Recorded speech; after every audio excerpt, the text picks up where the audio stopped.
James, outside. Outside.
Mr. Mayor, it's time. I'd like to call this special meeting to order. Roll call, please. Mayor Donald Hewitt, Here. Mayor Pro Tempore Margaret Morales, Councilmember Dania Acosta, Councilmember Ray Shelton, Present. Councilmember Michael Valdenegro, Present. Councilmember Jose Grijalva, Here. City Manager Ana Urquijo, Present. City Attorney Dennis Fitzgibbons, Here. City Treasurer Luis Pedrosa. Present. Thank you, Mr. Mayor, for the record. Mayor Pro Tempore Margaret Morales and Councilmember Dania Acosta are excused. Thank you very much. Item number 3, persons wishing to address the council in writing or verbally on any item not on the agenda. Do we have anyone this evening? Thank you, Mr. Mayor. Please.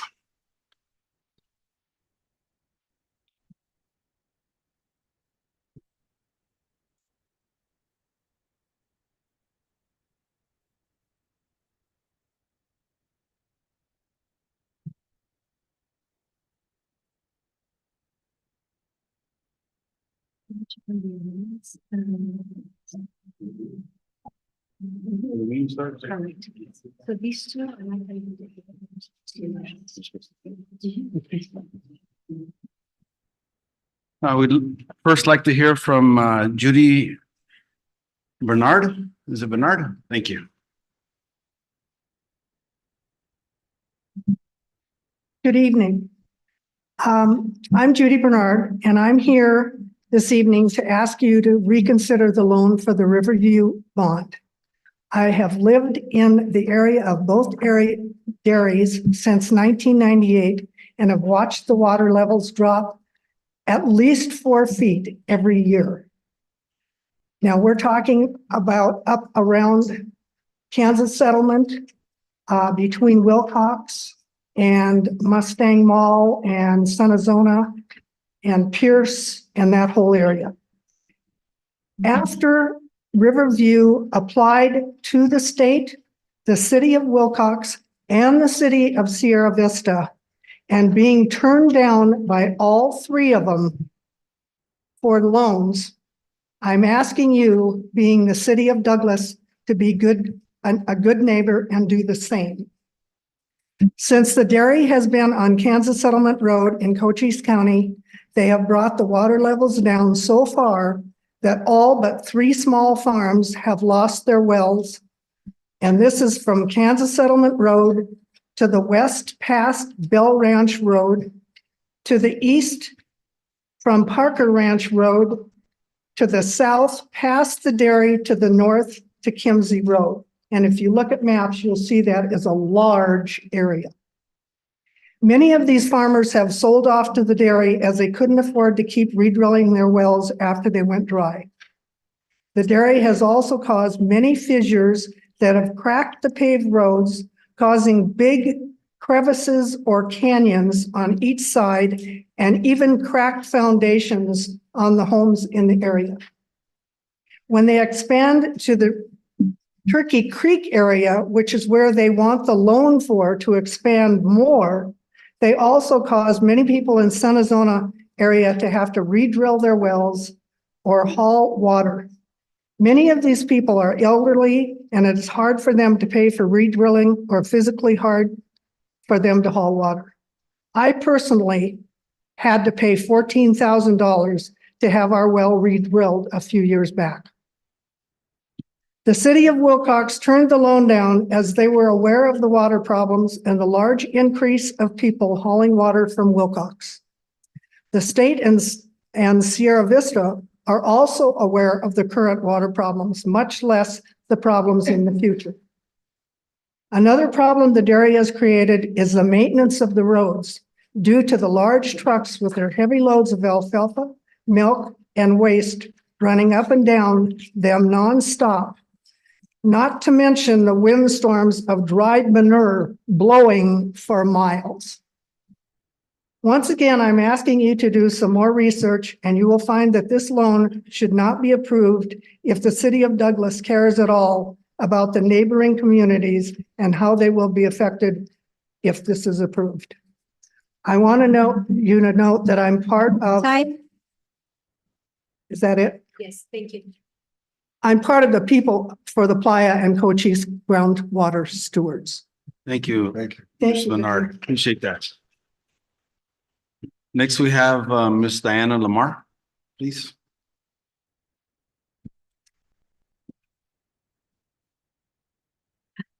Good evening. My name is Diana Lamar, 1303 F Avenue.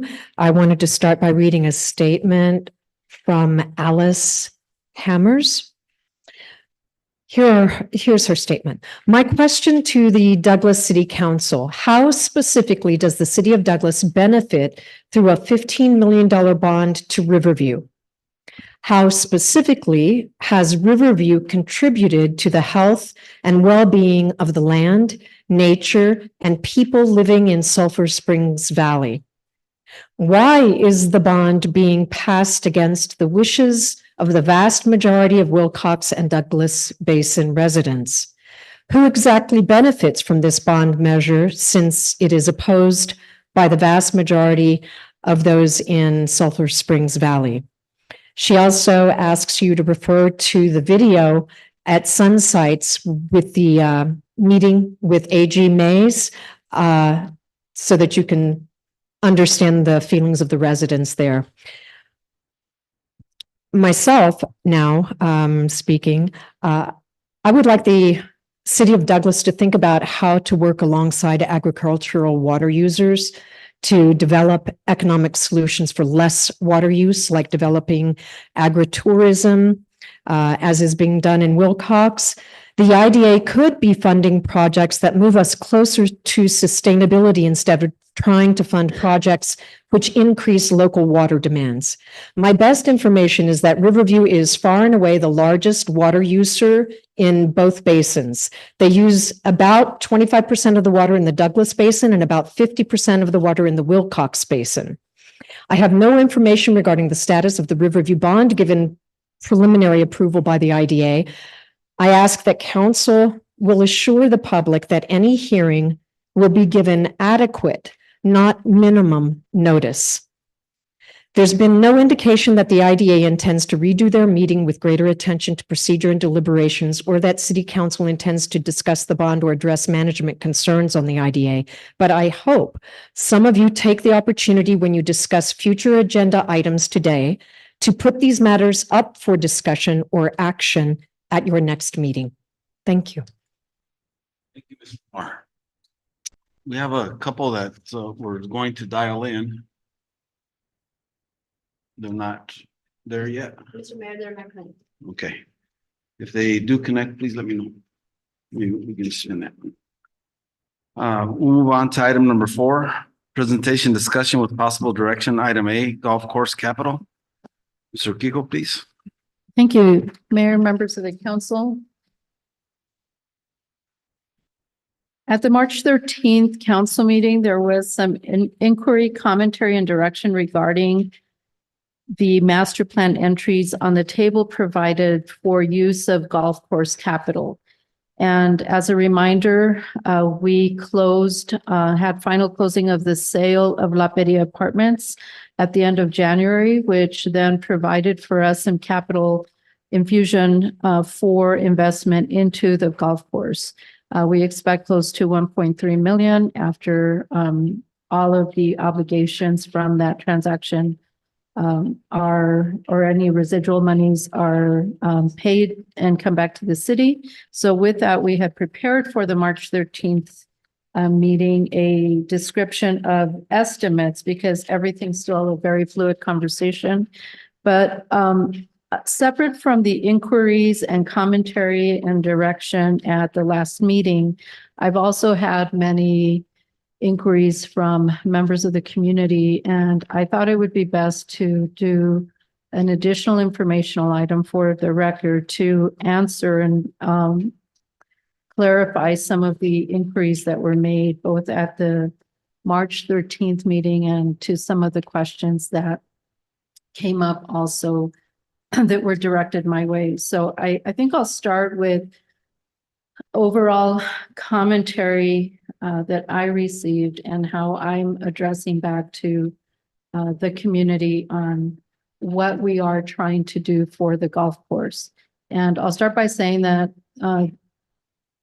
the city through staff is looking at how best to optimize existing funds to make the golf course beautiful again through the direction of mayor and council. The city is looking at both short-term and long-term sustainable solutions to consider. And as planning continues, there have been no decisions to stop maintenance and care for either the front or the back 9. As the city looks into various options, there will be stakeholder input, especially from our managing board and the Douglas Golf and Social Club, which are key stakeholders. Also, we as staff will bring back to mayor and council many considerations to have as options and comparisons to make the best decision for the community and the future sustainability of the golf course. We will also provide a project page on our website to allow other interested stakeholders to follow progress, ask questions, and provide additional commentary. And we will also meet with anyone who wants to provide input and still leave or want to address more inquiries. So that was what I wanted to clarify in terms of additional information to maybe clarify some of the commentary out there. But also as far as the QA set that I provided in your packets, with regard to redesign, we transformed from all of the commentary and direction a set of question answers to help kind of better inform what we meant by some of the design concepts that we were seeking. So to the question of is redesign necessary, your report says, yes, staff feels it's necessary, especially when golf course has the aging infrastructure as it does. Clubhouse facilities are deteriorating, the irrigation systems and maintenance equipment need attention. And this will help improve playability, which is very important. When over time, the layout of the golf course has become worn down, leading to poor playing conditions. Also, older golf courses are not necessarily designed with modern sustainability practices in mind, and we need to seek ways to be sustainable into the future. That is an imperative approach that we are trying to take. A redesigned golf course can help attract new plays, save on water usage, and allow for better revenue streams to aid in a sustainable community amenity. We also had a question on, can solar energy leverage any savings? And of course, it can certainly provide by adding any solar energy. We can provide support by powering various aspects of operation and increase energy efficiencies and sustainability. We are already taking the first step by constructing solar shade parking structures at the golf course, which is, I think, in the blue staking phase, if I'm not mistaken, but that construction will soon take place from a prior grant award. Will we address effluent for the golf course was another question. And the city was awarded $250,000 through a WIPA grant just weeks past to conduct a preliminary engineering study on effluent use in general. And we will get recommendations on best uses. And part of that consideration will include the golf course. How will we better market the RV park? I think historically we've taken different attempts to market the RV park. I think right now, because of the condition of the golf course, that may have slowed down, but we will certainly pick up on that as we evolve in improvements and incorporate marketing ideas and strategies that will make us more effective in trying to attract a new level of play. And part of that I included in my report is showcasing our RV park amenities. We are enhancing the electrical at the RV park. A new transformer is on order already, and we plan to upgrade all of those, that portion of the infrastructure. We will plan to collaborate with local business to offer discounts or deals, or those are suggestions for the operating management group. And it's just the best practices is what we've thrown out as suggestions. Also, I've heard a lot of commentary on whether grants are available for golf courses. And while we don't typically see those come our way because we're generally looking for general infrastructure or other types of focus that we currently have seeking other priorities in the community, we did do some research, and there are several grants available for municipal golf courses that aim to improve the course, the facilities, and overall operations. Some of them include agencies like the United States Golf Association, National Recreation and Parks Association, and the Golf Industry Association. There are also some environmental grants. The city, in fact, already received a $30,000 grant last year, or in this current fiscal year, through the Arizona Office of Tourism for sustainable irrigation improvements, which are underway already. And this is an example of a grant opportunity that was found and referred to us by Councilmember Acosta last year. Staff applied for it, and we were successful in receiving the award. So it does remain important for the team to continue to research and apply for grants in our focused projects as they evolve, and the golf course will absolutely be one of those. And then finally, again, or a couple more, why is a master plan important?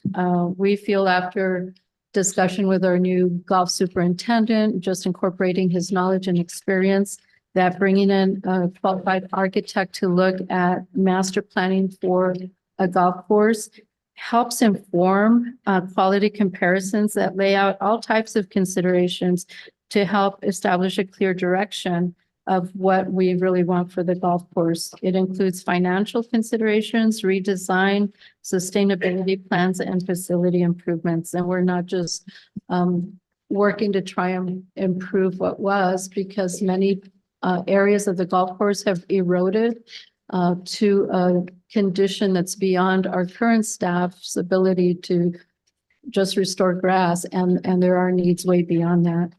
So can improvements be made without a master plan? And the answer is always yes. However, staff, as I mentioned, cannot necessarily would not be able to develop redesign options, especially for those areas that have become worn and depleted. Improvements without a plan of the type that's being recommended could be seen also as just putting this investment into current state operations, which may not be optimal. If we're going to make this large of an investment into the golf course, the effort needs to be profitable, marketable, and sustainable for the long term, and especially trying to bring back the amenities that so many in the community are proud of and invested in. So I wanted to provide that as additional information on the item and seek direction, especially on the section for master planning, because I feel that's essential. And it's, we've gone to 3 different golf architects to get quotes for that. We're waiting, I believe, on the 3rd one. And I feel that with this kind of investment, it's probably worth having that long-term plan. But keep in mind that we have directed staff through the golf course superintendent, or have directed him to push on the short term. Keep it looking pretty, keep it looking like we've known it to be in the past, even if we're not ready to approach what the plan will be for the future. That's my update, Mayor, and I seek any questions from you or additional direction. It's intended as just an informational item, but hopefully providing further clarification from our last meeting. Thank you, Mrs. Akiko. I think that answers a lot of questions. I hopefully can make it known that the golf course is a valuable asset to our community. We have a council, though, that wants to make sure that things are done right and properly, not just for tomorrow, but for the long term, for future generations. And that's why we want to take this opportunity to be able to see what's best planned and how we proceed, and making sure that our golf course remains viable at all times and for the future of Douglas. Any questions from the comments from the council? Yes, Mr. Shelton, Okay. please. like I've said before, people coming to Southeast Arizona, you know, they stop in Tombstone, they stop in Bisbee. I work at the Mining and Mineral Museum in Bisbee. For just 4 hours. The other day, there were over 85 people came to go into the museum, and you know, conversation. Well, where do you? I live in Douglas, and let me tell you, this would be major if we got this course going again. And I realize we have the water problem now, but in the 50s, 60s, a number of the farmers out in the valley had to leave. And it's just because nature's going to do what nature's going to do. And one of these days, I know we'll get our rains back again. But in the meantime, I know we have to be very vigilant on trying to save as much water as we can. But we need to get people into Douglas. And that's one of the major things that we need. And so I'm all in favor of doing this, but we have the tournament. Well, the tournament's coming up in 3 months. And, you know, we need to get a little water on that grass, and so people don't come and mess up the clubs when they start swinging that golf club. So personally, Douglas needs to offer people something to do when they come here in the winter and all year long. At one time, it was a great golf course, but we need to, whatever we're going to do, we need to start doing a few things out there as soon as possible. So that's my take on it. Thank you. Thank you, Mr. Shelton. Anyone else? Mayor, Yes, please, Mr. Grijalva. I have a question for the city manager. So it says Please. master plan construction / redesign, and it's a 750,000 to 3.5 million. And this is a very high level and initial estimate. What's more or less, or what do you project just the master plan itself to be? The master plan, the cost to conduct the master plan, about 40,000. And that will give the detail to better understand whether, we have a project in the 750 range or at the high range. And I came up with those only because of what quotes we've already received have provided case studies from past work in other areas. But again, that I have no gauge on cost of materials and the year that it was done. And so everything still has to kind of come through at a current assessment level. Thank you. Yeah, thank you. 40,000, we just got a grant for 30,000 doesn't sound too much. It's like we'd get our money back with the grants that we see. Thank you. Correct. Thank you. Thank you, Mr. Grijalva. Anyone else? Mayor, Yes, please, Mr. Valdenegro. have we looked into Saudi Arabia, the Middle East? Because they have golf courses there and then Lebanon, Sahara Desert pretty much. And I wonder if we can do the back nine in some way, that form of design. I mean, since we do have a water crisis in our county. Mayor, Councilmember Baldenegro, I've not looked at any specific designs until only in 2-3 specific architects that are very, very well balanced in their experience, but we can certainly ask that. We are always seeking sustainability and efficiency in what we seek, only because we have to better prepare for optimal water usage. Thank you. Thank you, Mr. Valdenegro. And that's the need for the planning.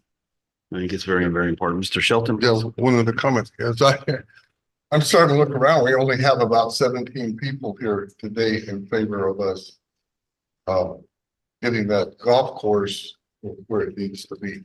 So thank you guys for coming. Thank you, Mr. Shelton. Anyone else? Mr. Mayor, if I may, Yes. we do have to. Oh, wonderful. For a council public request for this item. Love to have them.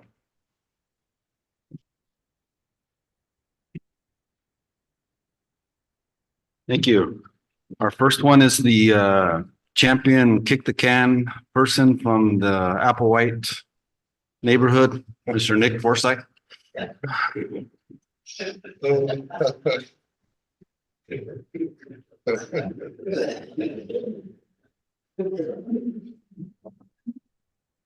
Thank you. My name is Nick Forsyth.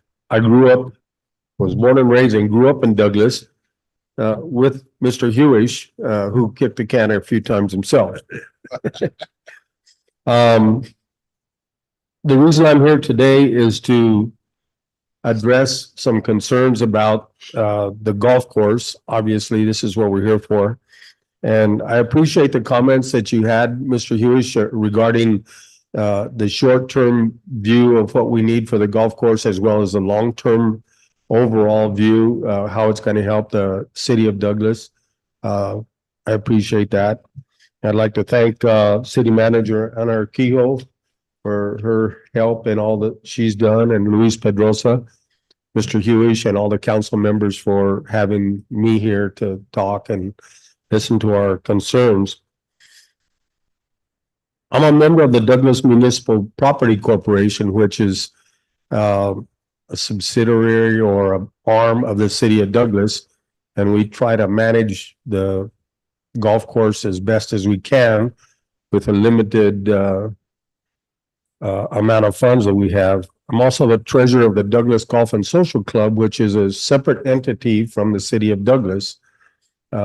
We represent the golf members out at the golf course, and we currently have almost 100 active members signed up with our club. I golf regularly, and I help organize and run the annual Labor Day golf tournament. I've done that for over 10 years. When they needed help at the course, I've helped weed eat, mow, aerate, seed, fertilizer, on and on and on, because I knew we were shorthanded and we needed help.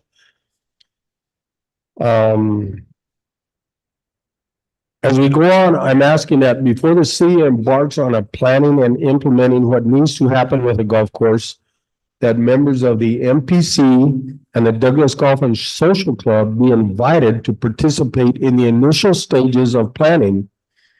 Not after an architect from Phoenix has been paid $40,000 to tell us that our golf course is in bad shape.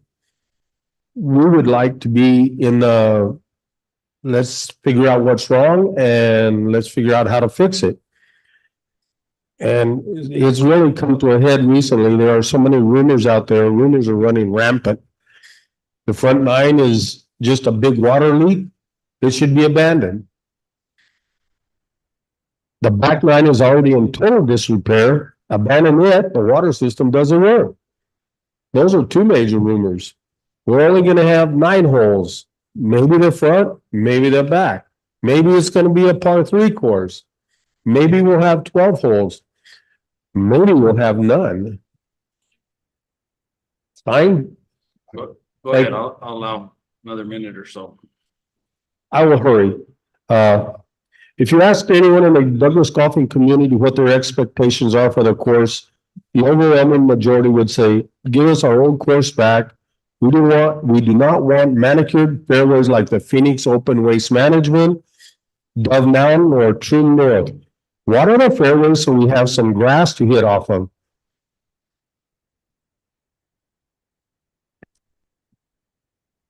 Well, we get our course back in shape. Maybe 3 years, maybe 5 years, but let's develop a plan together that we can live with. We would like to have some input into the planning along with the city staff and architects from out of town. The 89th annual Labor Day Golf Tournament is 155 days away. We do not have any wiggle room to get ready. We must start watering the fairways now.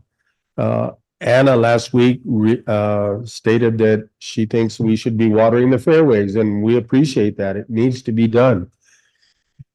We would be very happy if our fairways could look like Airport Park, 8th Street Park, Veterans, or Castro Park. It would be a step in the right direction. Thank you, Mr. Forsyth. Thank you for your Appreciate time. that. We'll be in touch. Next, we have Mr. Don't clap too loud, it'll go to his head. Next, we have Mr. Joshua Carson, please. Hey, good afternoon, Mayor and council members Please. and everyone here. I think my question was actually addressed a little bit. I just wanted to know about our past performance in seeking grant work, specifically for the revitalization for golf courses, which I know those do exist. I don't know if it was addressed, I'm sorry, if we can seek any type of private investments as well. That would be probably something we could leverage. I myself, I'm a private investor, as well as a proud homeowner in City of Douglas. So I'm here to stay. I want the golf course to be there because the back nine's my backyard.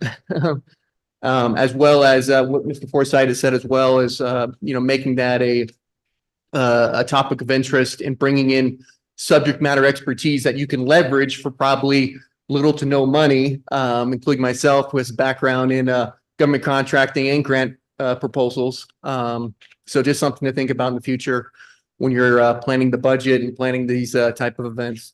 Thank you. Thank you. Thank you, Mr. Carson, and appreciate your willingness to step up and help. Anyone else from the council? Yes. Oh, Mr. Shelton. One other, Jose Carrillo, he was one of my former students. He lives in Silver City, has been superintendent over there, school superintendent for a number of years. But he came and talked to me. He just happened to catch me out there. You Mr. Shelton. And I always remember having him at Huber Junior High School. He's always a good student, but him and his former wife, they used to slip back to anyway.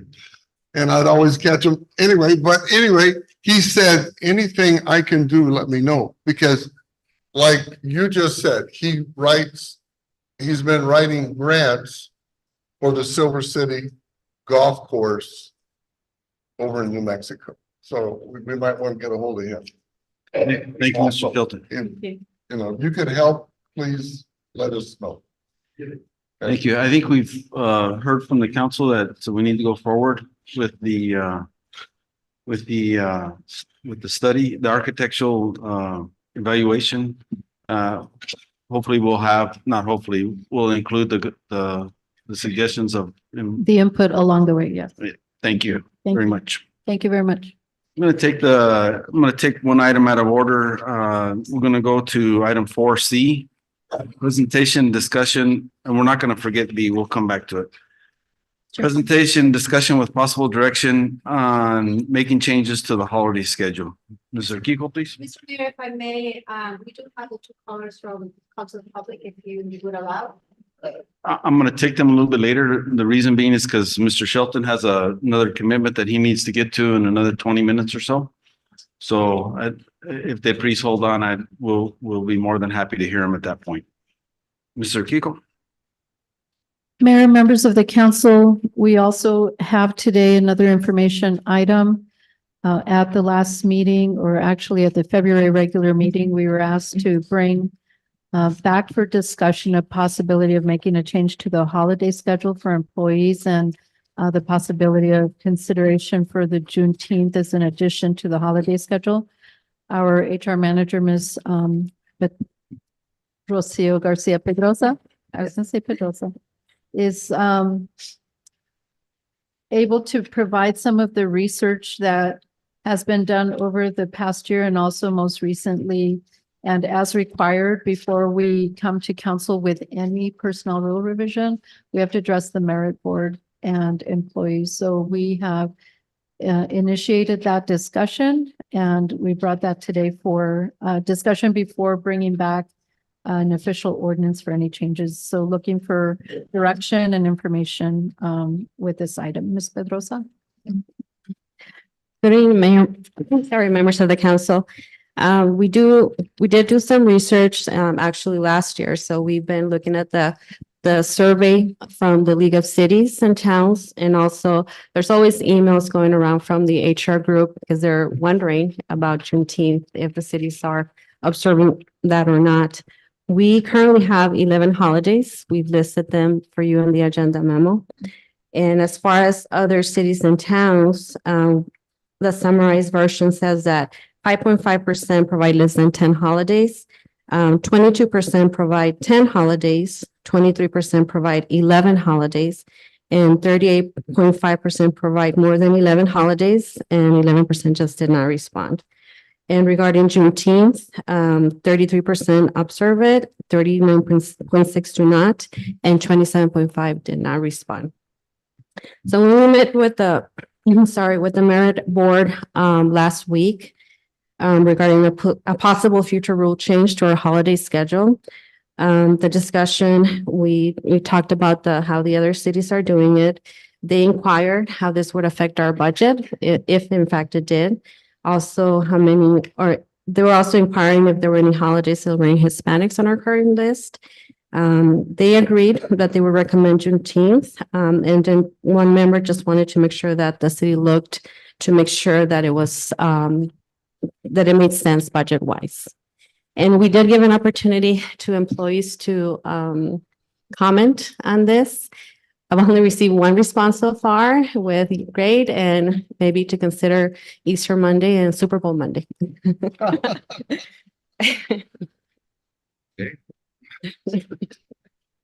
Thank you, Rocio. Appreciate that. I think this point of discussion, I appreciate the information. It helps it put in perspective of everything. I think what the council needs to be thinking about for when we make a formal decision on this in the future, of if we want to add a holiday, and then which holiday would it be? I think that's the first order of business, is to say whether or not we'd like to add a holiday, and then again seek employee input on to see whether or not, because I've had also, since this discussion started, I've had people ask for Good Friday, Easter Monday, Christmas Eve. So there's not all of them together, but to be considered if the city council and the leadership team felt like we needed to add an additional holiday. So I'll open it up for questions and discussions to the council. Yes, please, Mr. Grijalva. Well, I'm glad that apparently they all agreed on it. Other cities are doing it, some others aren't. This could also incentivize others to come down here and work for the city. There's plenty of job openings that we haven't filled for how many years. So that could be also an incentive for that. And budget wise, it doesn't affect the budget because it's basically a day off, right? It's kind of like, so it's not like we're paying more. Personally, I'm in favor of it. Again, it's an incentive to work for the city of Douglas. Thank you. Thank you, Mr. Grijalva. Well said. Anyone else from the council? Mr. Kiko, can you or Rocio walk us through what the next steps would be on this item? So we will continue to seek employee input because that's the second prong. Merit board, we have minutes now with a recommendation. We have one employee, unless that one employee is the voice of 200 for Super Bowl. We will get more of that, but what I need to do is bring back in the form of an ordinance, any revision to the personnel rules. So essentially that's where we end up if we want to make a modification. So just seeking direction on the overall schedule. And we can prepare that once we either get more information or direction from council. Okay, thank you. Here, Mr. Montenegro, please. Ms. Rocio, when you did the survey, did you actually find out what day all the other metropolitans were observing? It's Juneteenth. We do have the attachment that provides which cities do observe Juneteenth. I didn't get a complete list of all the other holidays because we were focusing on the Juneteenth holiday. The League of Cities survey, I'm sorry, does have some of the holidays, but it's not inclusive of all of them. But it's not in June. I'm sorry? It's in the month of June. It's Oh, Juneteenth. Juneteenth is always June 19th. So if it's going to be observed, I think that's when it has to be observed, in my opinion. Right. Not for a floating holiday or anything like that. Right? Or like we said, a person's birthday, employee holiday, whatever, according to this chart. Yes, if I could ask you to clarify, Mr. Baldrino, so you're saying that maybe we could recognize Juneteenth and have that as an optional holiday in the schedule, or just recognize it without a paid holiday? Is that? I'm not saying if we're going to observe it, we're going to have to pay the employees and make it a 12 holiday. Okay, okay, so adding a holiday, essentially. Thank you On June 19th. for that clarification. Thank you. So I think what I'm hearing is that from the council that we need to move forward with this, and it may come back as an ordinance, but again, I would ask the council to please consider the overall, and I would love to hear what the employees say also on what they if they have other desires besides the day after Super Bowl that I think the council needs to be aware of so we can make a good decision. And maybe we go to 13 or 14 holidays. Let's so be it. So that's what we need to look We at. will prepare an ordinance. Thank you. Thank you very much.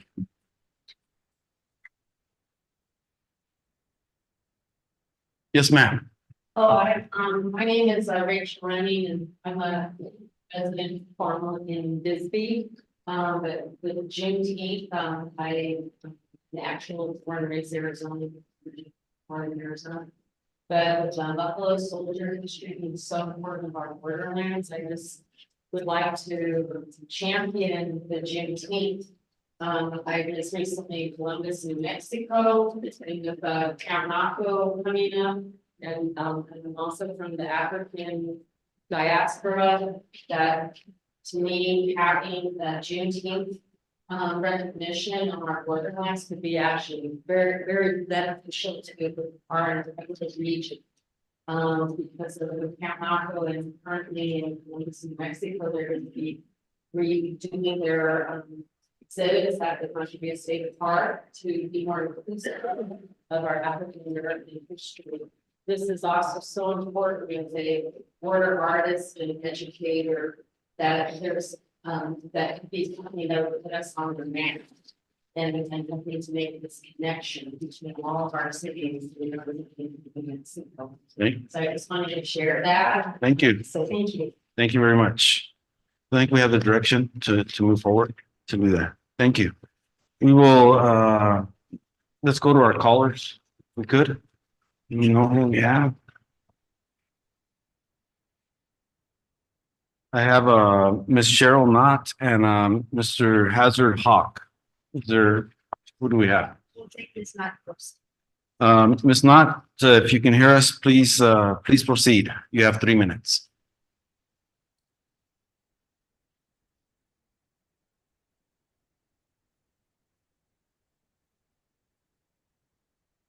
Ms. Knott, we're not hearing you.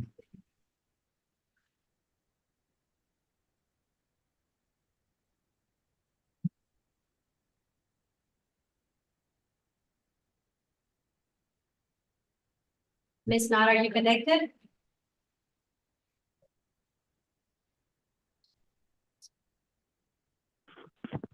Can you hear me? Yes, ma'am. Yes. Thank you. I'm so sorry for the delay. And I want to thank Cynthia Robles for getting a working phone number to me. And I'm sorry that the timing is so weird. So thank you. My name is Cheryl Knott, P.O. Box 192 Pierce. I live in the Wilcox Groundwater Basin, about 50 miles north of Douglas.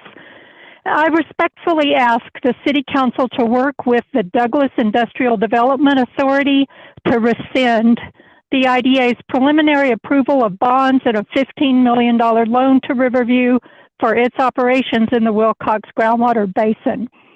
The Douglas IDA resolution passed on February 16th says that it's based on the resolution issued by the state of Arizona IDA on December 15th, 2022.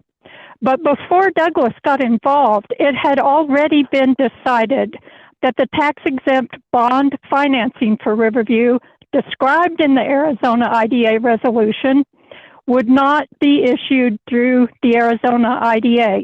In other words, the Douglas IDA's preliminary approval refers to and is based on a funding resolution that was never implemented. This by itself is cause for rescinding the Douglas IDA's preliminary approval. In 2022, Riverview asked the state IDA for $50 million. In 23, they asked the Sierra Vista IDA for $25 million, and now they're asking the Douglas IDA for $15 million. They haven't gotten any of that money, yet they've continued to carry out their projects without it. So let's just take a moment to contemplate what Riverview might hope to gain by entangling the City of Douglas and the Douglas IDA in its business. I do recognize that the City of Douglas is rightly looking for ways to develop and sustain its economy, but issuing bonds to raise money to lend to Riverview is not the way. Riverview is using 900 million gallons of our finite groundwater every year. It's not nature will do what nature will do. Riverview will do what Riverview will do. There are noble projects to issue bonds and lend money for. Please, I'm asking you, rescind the Douglas IDA decision. Thank you for your time. Thank you, Ms. Knott. And, just a personal question. Did you have any relative that used to teach school here in Douglas many years ago? Not that I know of. There was a Miss Knott that I didn't have the opportunity to have her as my teacher, but she put a couple of knots on my older siblings' heads. So very. Well, maybe we're related distantly. I don't know. Not for your time. Next, we'll move. Thank you very much. Mr. Hawk, please. If he's on.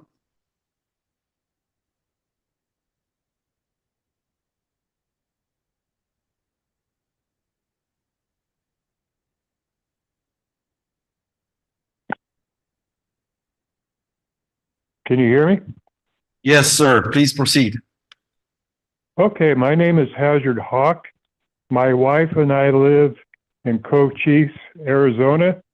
Our address is 189 West Papago Way.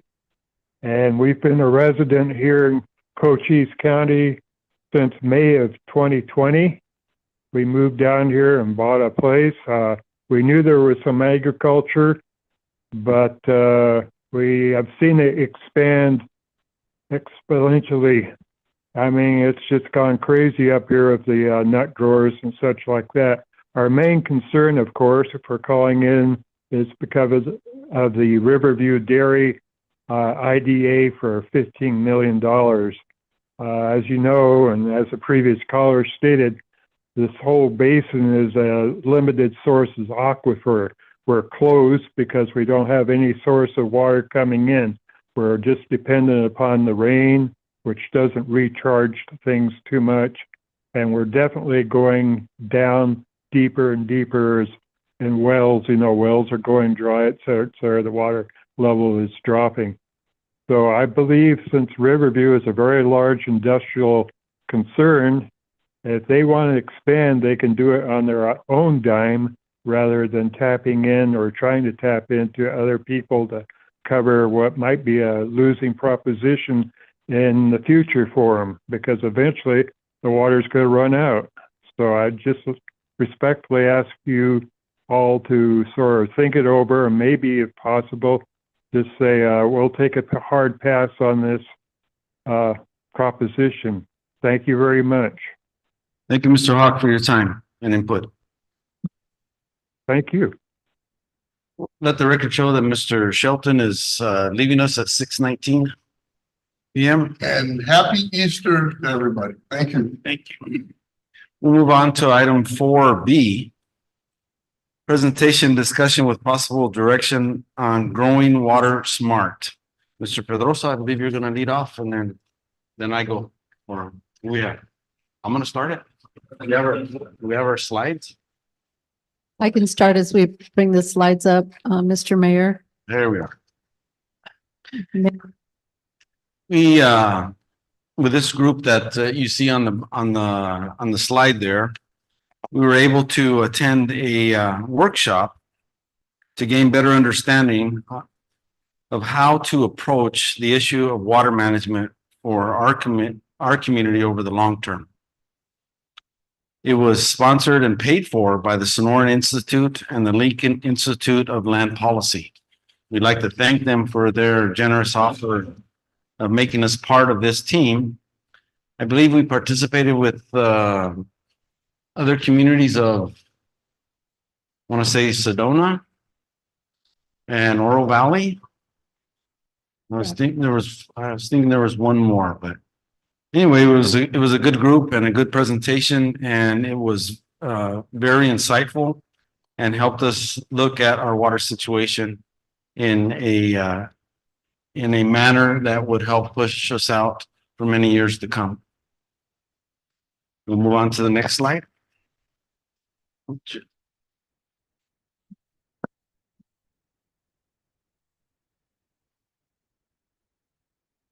Yeah, so we're going to present as a team. We participated alongside Mayor Hewish. We had representatives from our Public Works Department, our city engineer, Elise Moore, one of our water tech fours, Mr. Luis Valenzuela, Mr. Pedrosa, and myself, and our former planner, Mr. William Osborne, who won't be sharing in the presentation. But we certainly provided, the workshop provided us with 3 days rich with information and allowed us to come back with some goals. So I will lead off and we will kind of tag team this presentation. So as part of the workshop goals, we at a high level said that we will support achievement of sustainability yield in our aquifer to ensure growth and economic development, that it occurs within our own water means, and use all forms of water to meet our needs in the future. One of the key takeaways was the importance of reminding our staff, our elected officials, and our community that it is only on the good foundation of water management that we can economically thrive here in Arizona, especially as a desert. So certainly also informed that it's time to, not that we haven't been rolling up our sleeves, but that was kind of the theme of the workshop. Roll up our sleeves together and plan carefully for our future water sustainability. As key first steps, next slide, please. We have said at a high level that we will actively participate in our AMA process, which we are already doing. And I'm very proud actually to announce that the governor's office has appointed our very own city engineer, Ms. Elise Moore, to the groundwater advisory committee. I believe that's what it's called. It's a GUAC. And so very, very happy that we will, have somebody there to help us along with being able to share outcomes with mayor and council along the way, which is another set of our first steps, and be able to initiate intentional coordination on our shared basin with Mexico. So with that, we were able to determine, next slide, please. The various action steps that we will move in the direction of, and that's what the team will begin to define.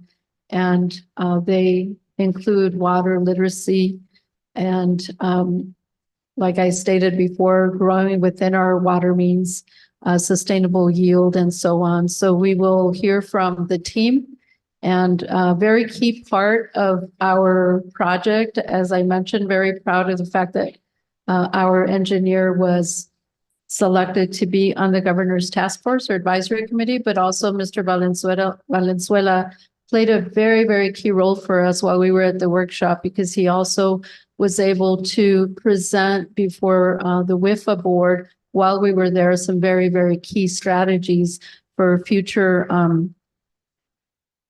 grants for our SCADA system, which needs to be replaced. And because of his technical expertise and reporting before the board, we were able to gain that grant along with the effluent pre-engineering study. So again, kudos to our staff. We have a great staff, great technical expertise, and we're heading in the right direction by having them part of our Growing Water Smart program as well. So with that, Mr. Valenzuela.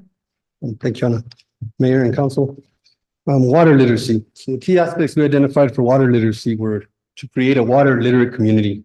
Some of the key bullets are education and information campaigns, community stakeholder efforts, seek community support, water, and focus on water conservation initiatives, and of course to reduce water waste. We basically, our key goal was to create a water literate community by developing and implementing an outreach plan that focuses on education and information sharing through billing inserts, school programs, social media efforts. Basically, we want to establish multiple channels of communication with our community and, Agua Prieta and our other service providers in our area.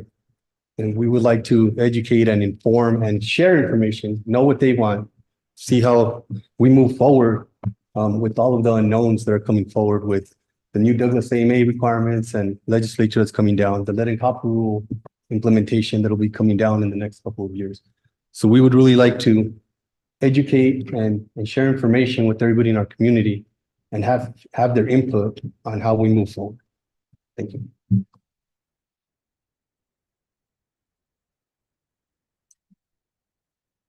Mayor and council, nice to be here tonight.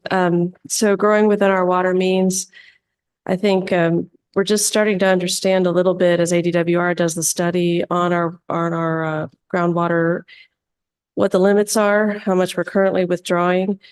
And what we can do just internally is looking at different types of development that would be more water efficient, such as multifamily. It's a little bit more water efficient. Looking at policies that might have the future growth help to pay for groundwater recharge. updating our billing system, looking at things that we're letting people haul water, but we're getting a hit on that with ADWR a little bit because it's counting against our gallons per capita per day limits. Looking at the water allocations to see if certain types of businesses are more efficient at using water, maybe those would be better for the community in the long run. And reviewing our water service fees, different communities have different water service tiers that allow them to help people to be more efficient with their water.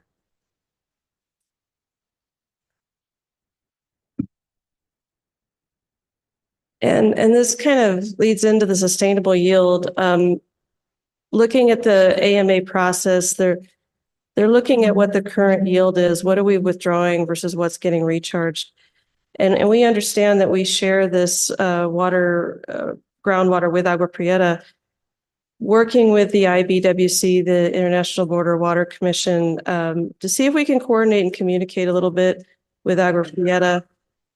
Definitely participating in the AMA planning process, utilizing the ADWR guidance on what has worked in the past to kind of help get us towards sustainable yield. Trying to meet up with sister cities that are similar to Douglas on the border that maybe could mentor us in ways that we could try to get our water in good check. Then just other mechanisms you've seen in other cities like Tucson, looking at building structures, landscaping, reducing the waste just from our water utilities. The SCADA is a big part of that because having a better handle on the computers for the wells will allow us not to have to flush to waste, for example, be more efficient with our own utilities and also with our own facilities.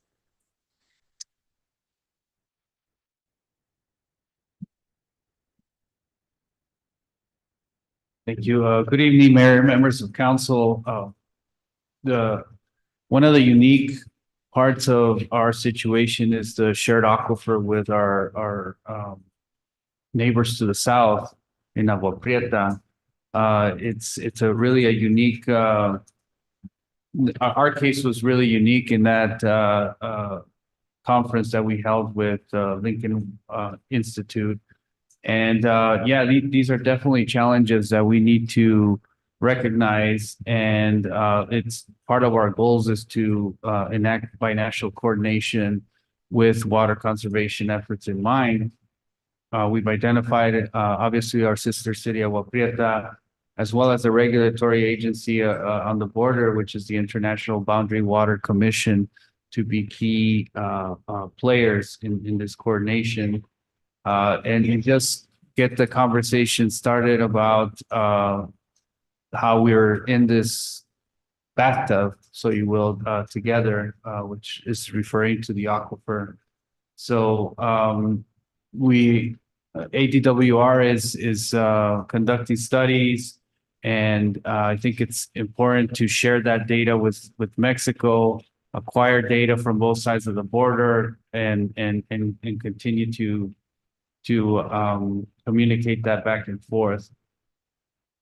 We also have opportunities for funding for binational water projects. The NatBank, IBWC, those are agencies that we can certainly tap to utilize and seek what projects make sense on both sides of the border in order to accomplish this goal here.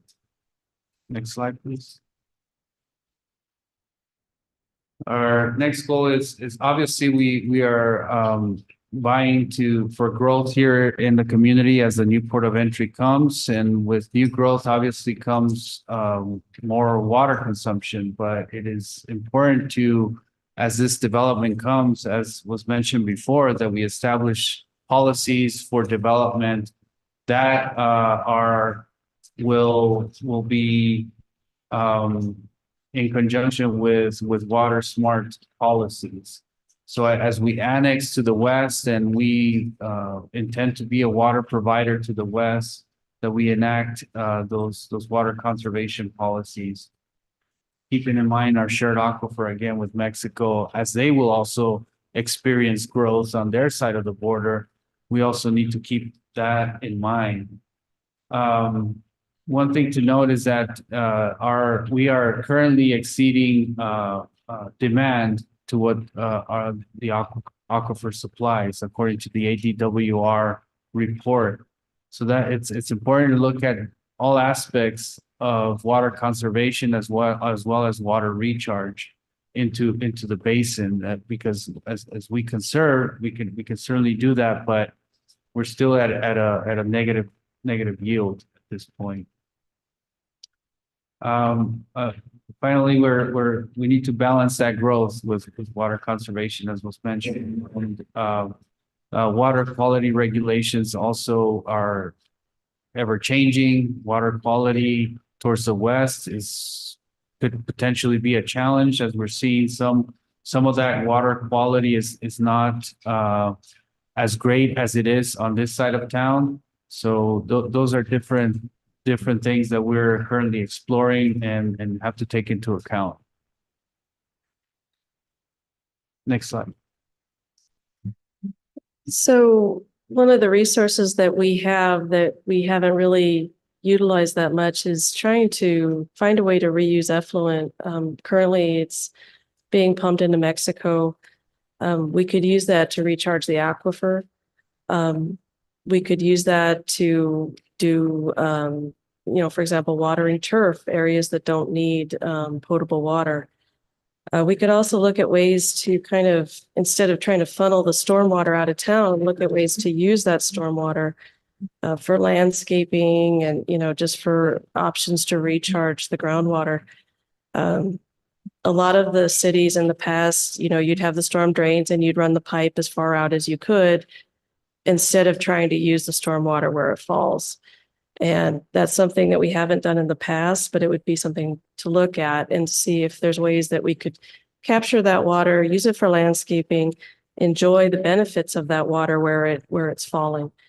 We currently got a WIFA grant to look at our wastewater plant and see what we could do with the effluent in terms of, could we recharge it? Could we use it for other uses?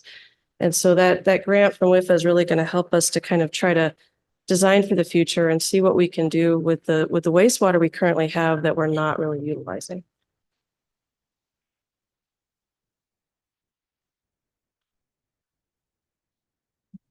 So as far as data collection and analysis, some of the key aspects are conducting internal water audits, analyzing public water use, identifying where our water loss is, identifying water use by type, requesting new basin studies, and even looking at studies that are currently out there, exploring data sharing with our PETA, of course. So our key goal is to really just get all of the metrics out in front of us so that we know exactly where the water is being used, how it's being used, so that we can make informed decisions on how we move forward.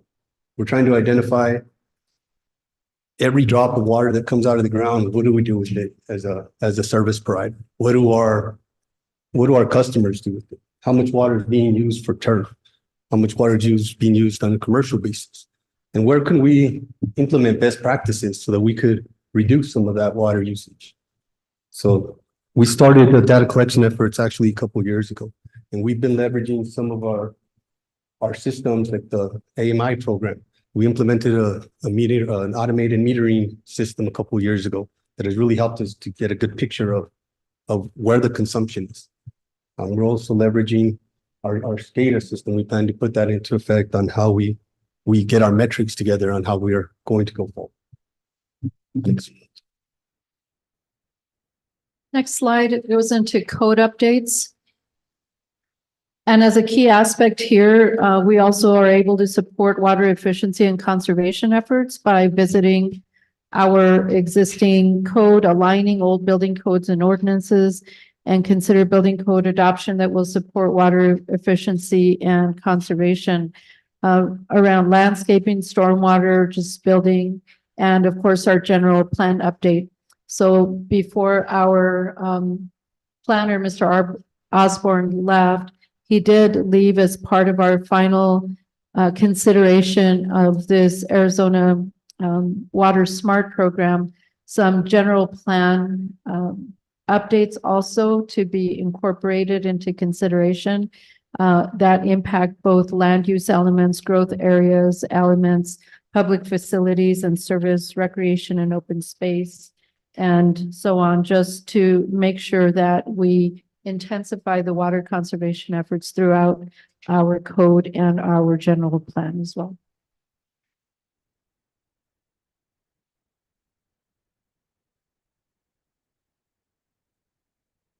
In summary, I'd like to, some of the things that I was impressed of and caused me to think in a different manner. One of the things that has stuck in my mind ever since we discussed that was water economic development. And water in the past really wasn't part of economic development. But in today's environment, we have to include that on how we want to proceed with the types of companies that we want to pursue for our area. So it's very critical that that's also in the analysis of anything that we would want to do as far as economic development. And I think it also in today's environment, because water is such an important aspect of our lives, even more so now than ever before, is that the grant money that's coming available for innovative grants that we need to think outside the box on how we can implement and how we can use technology to propose innovative grants that we never would have thought of just even 5 years ago. So as we use that innovation and think about what if and really dream on how we would be able to sustain our water usability for the next generations to come, I think those grants are available now. And we need to start dreaming instead of just managing. And so I think those dreams will help us as we go forward. This is the statement that our team came up with as far as what we want to accomplish. And I'd like to read it into the record. Douglas is an active, small border community with a legacy of family values and rich history. Our water basin is in decline, and we have uncertainty as to how we can grow as a community while living within our shared regional water resources. Therefore, to continue to thrive, we need your participation and support in updating our policies, collaborating with our neighbors, implementing sustainable local practices, finding ways to reuse our wastewater effluent, and planning for growth. Our vibrant future is dependent on us, meaning all of us, taking action now. I'd like to thank the team. I think we had, I know I'm biased, but I think we had one of the better teams that were up there. At least the ones that were giving us, were helping us through this project would say that to us, and I agree with them 100%. And again, the Lincoln Institute of Land Policy and the Sonoran Institute are now our friends and now our resources to be able to help us be able to accomplish the goals that we have in front of us. Any questions or comments from the council? Mayor, Yes, please, Mr. Walden. I'd like to know, Ms. Louise, about the wastewater effluent. How far down would the pipe even be to recharge our basin? And exactly where does the rainwater, if it goes out to Whitewater Draw? Or do we have any way of catching it in our city without being flooding to any of the areas? Since we do live in a flood area. Flood Yes. zone, right? So the recharge options, the engineers would look at that. This is done in a lot of the different AMAs in the state. Where you recharge the effluent into the aquifer. They consider it kind of like a storage, basically. You're storing water there, you can pump it back out and use it. It doesn't count against your gallons per capita per day, I don't believe. It goes in as the same kind of water that you're pumping out. So we could have a way to reuse that water, for different purposes. without reducing our groundwater in any way. So that's something we need to look at in terms of how deep do we have to inject it. I think it just differs. You know, Tucson does this. A lot of the AMAs do this where they recharge their effluent in some way and then they reuse that water. I think Tucson blends their water with surface water when they pump it back out. So it will depend a lot on our aquifer and study that comes forward, how we're going to do this. And there's other options, including just kind of direct reuse where you would just store it even on the surface and you'd have like a purple pipe system type thing where you'd reuse it for certain purposes. We do have a lot of lovely parks and the golf course. And so finding ways to use effluent to water grass would be one use that wouldn't require us to use potable water anymore. So that's something that we want to consider and think about and what's the easiest way to do that. In terms of stormwater capture, you see a lot of this in Tucson, you know, where you have a little, instead of the median in the road being a raised hump, it's a little depression, and it just captures a little bit of water there. They have little, you know, traffic circles with plants in them that capture water. And even on the sides by the sidewalk, they'll have, instead of like an inlet that goes into a pipe, they'll just have a little inlet with a swale and it captures a little bit of water there. And that reduces the amount of water that goes downstream. It's also helpful from an infrastructure perspective. So if you're capturing a little bit of water along the way, whatever you do get in the street, there's less pipe needed, there's less, you know, flooding that happens downstream. So it's not that we're trying to capture the water that's upstream of us, but if a rain falls on a lot, you know, maybe we could find a way to capture that and use it for their landscaping, for example. With the streetscape in mind, do we have any ideas to how we're going to capture this water, rainwater? I think there could be different solutions in different areas. I mean, in the downtown area, maybe you don't want that, but there are certainly areas in the town where we have very wide streets where maybe this would make sense. Thank you. Thank you, Mr. Baldonado. Mr. Grijalva, please. I think the biggest thing that we out of this presentation is a border doesn't separate our water issue.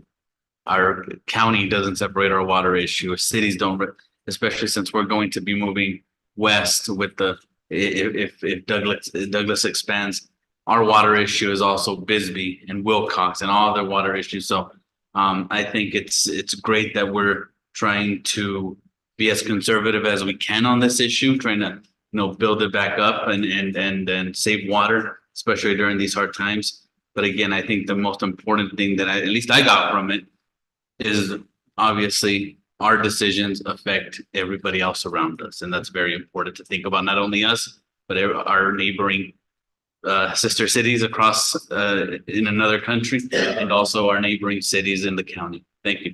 Thank you, Mr. Grijalva. Move on to item number 5 now. Informational items and reports from council and future agenda items request. Mr. Grijalva, please. Thank you, Mayor. And I want to thank the mayor and the city manager for allowing this because we don't usually have this item on special meetings.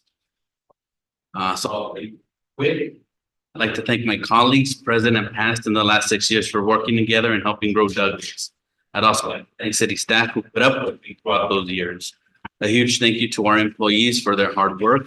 I'd like them all to know their dedication to our city hasn't gone unnoticed. Lastly, I thank you to my constituents who have trusted me to sit in the seat and represent them. I'd also like them to know that in every decision I made, I've always kept the best interest of our community at the forefront of every vote and never how it would affect us as elected officials. That being said, I'm officially resigning from my council seat, and thank you to everybody. Thank you, Mr. Grijalva. Sad to see you go and to understand completely your desires. And appreciate your dedicated service for, hard to believe it's been 6 years. Very hard to believe.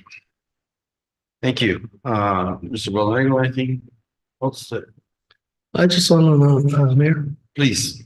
are we going to take measures in helping the public, our constituents with harvesting the water? If we do come to have to rationalize our rainwater. Yes. Yes, and that's part of our public information program that Mr. Valenzuela talked to and how we can go about that again, and then the dreaming of the innovative grants that are out there. And then we're down to 3 council members and as we move to item number 6, so I don't believe that I can take an official vote on that. But if there's not any objections, I'll declare this meeting adjourned at 6:47 PM. Have a good Happy night. Easter, everybody. Happy Easter.